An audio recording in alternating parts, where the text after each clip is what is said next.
e ordenada, policiável e limpa. A linha reta era conveniente à dignidade dos romanos. Então, a linha reta tem antecedências. Bom, teria que analisar, evidentemente, como os romanos, como colonizadores, exatamente, se assentavam num espaço vazio. Não era um espaço já existente. Não era como para o plan voisin impor a linha reta no centro da histórica cidade de Paris. É de lembrar, nesse contexto, né, os grandes legisladores, grandes colonizadores, grandes chefes de negócios. Nesse contexto, quero lembrar a famosa dedicatória que Le Corbusier, sempre fascinado pela capacidade organizativa do príncipe, do Estado, dos poderosos, do Stalin, também escreve no frontão do seu livro de 1924, Urbanismo. A dedicatória é simplesmente ao poder. Talvez Lefebvre haveria preferido uma dedicatória ao morador. Para ele, com certeza, Le Corbusier destrói a cidade em proveito de casas altíssimas, supostamente funcionais, fáceis de administrar. Como síntoma dessa tendência à abstração, Lefebvre nota que Le Corbusier arrasta a casa do contato físico com o chão. Os pilares tiram a casa do contato físico com o chão, fazendo dela um objeto abstrato. Mas também ele, e isso é bem conhecido, suprime a rua, onde se pode caminhar, em proveito de grandes vias de comunicação favoráveis ao fluxo, à circulação.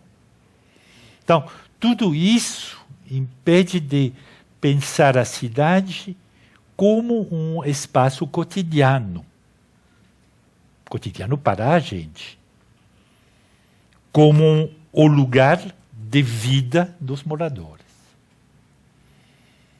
Bom, é certo que, mais tarde, quando ele constatou a rotinização da arquitetura funcionalista, Lefebvre, ele mesmo, se opôs a essa caricatura dos seus príncipes.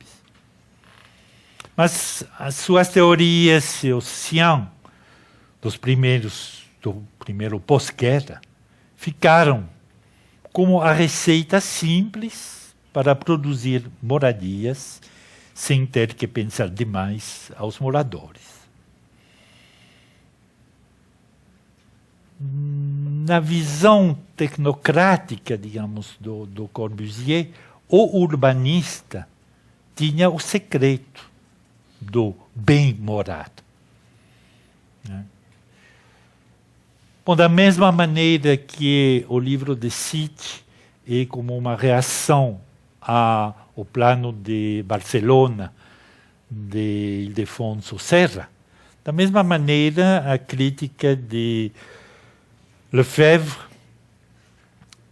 tem que ser pensada com relação ao urbanismo dos anos 50. Mas essa crítica não se satisfaz de opor, numa oposição metafísica, o mal do sistema estadual e do funcionalismo e o bem, digamos, do sujeito individual, da sua experiência física do espaço. Lefebvre não desenvolve um pensamento maniqueísta. Todo ao contrário. E isso está atestado na matriz que ele propõe para analisar as qualidades dos espaços.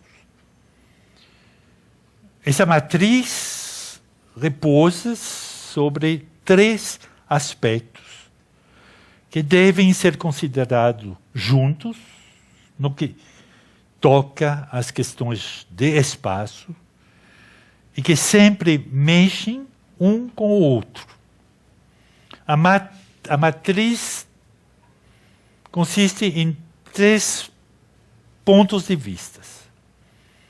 O espaço percebido, o espaço concebido e o espaço vivido. Bom, cada um desses espaços resulta de uma negociação. O espaço concebido, obviamente, é o espaço do urbanista. Mas o urbanista não pensa sozinho. Ele se adapta a transformações econômicas, em particular econômicas. Toda a situação resulta da articulação desses 3 pontos de articulação e de fricção. E são os aspectos sobre os quais é preciso analisar os fenômenos espaciais. Então, essa matriz constitui basicamente uma ferramenta metodológica de análise, a base para elaborar uma análise dos espaços como existem. A dificuldade para tirar as consequências das análises reside no fato de que a apropriação, que resolve de maneira pragmática as antinomias entre os níveis mencionados acima, não deve ser confiscada, nem pelos especialistas, arquitetos e urbanistas, nem pelos atores locais, nem tampouco pelos representantes do Estado. Porque cada um, a partir do seu ponto de vista, é capaz de elaborar um conceito de apropriação. Quando, ao contrário, tal análise da apropriação deve sim resultar de uma negociação permanente entre essas entidades. Não existe, e Lefebvre insiste muito sobre isso, não existe regras absolutas de urbanismo. Regras que sejam boas em si, boas para todos os lugares, boas para todas as histórias urbanas. Quer dizer também que cada cidade tem a sua própria história e que a apropriação, num caso dado, depende também dessa história. Então, não existe um urbanismo que resolva todas as contradições entre todos os interesses de todos os atores. Assim, a questão pragmática da elaboração da cidade de amanhã, ou de hoje, se divide em 2 questões e uma exigência. De um lado, tem a questão da formação do cidadão, para que ele seja capaz de argumentar a partir das suas percepções e das experiências vividas. O que é um problema a ser resolvido a nível das comunidades, a nível da organização da sociedade civil, a nível da formação do cidadão. Do outro lado, é um problema de formação dos atores públicos e privados, que tomam decisões para os outros, né? Que é o nó da abstração, tomar decisões para os outros, saber qual é o bem para os outros. Então, aqui tem a questão da formação dos atores. Eles terão que aprender a ouvir essa voz, mas que é uma voz fraca, uma voz muitas vezes incerta dos moradores. Isso tem, finalmente, como consequência, uma transformação necessária da formação intelectual desse pessoal, em particular a partir da renovação do ensino nas escolas de arquitetura. E, sobre esse ponto, é importante constatar que a questão do morador como sujeito sensível, sujeito de desejos, de exigências, como candidato ao bem-estar. Essa questão se resumia nos anos 50 a um silêncio ensurdecedor. Na França da reconstrução e da explosão dos subúrbios, o morador era quantia negligenciável, tanto quanto o indivíduo querendo casar-se nas estruturas de parentesca de Lévi-Strauss. Se entende perfeitamente por quê. A urgência de construir ocultava todo outro questionamento e a industrialização dos processos construtivos levava para os mesmos resultados. Sem falar do fato de que as massas que necessitavam uma moradia eram, na sua grande maioria, imigrantes. E como bem se sabe, o imigrante é só meio cidadão. Nas coeleiras que foram edificadas na época, e que por parte estão sendo destruídas hoje em dia, não tinha lugar para considerações sobre o bem-estar do morador. Se falava em números de habitantes, o morador como sujeito era uma figura desnecessária, quase ausente no discurso dos arquitetos e dos urbanistas durante esses anos de produção centralizada e acelerada de imóveis. Anos depois, Paulo Portuguesi se exprimia dessa forma num diálogo com o arquiteto Jean Nouvel.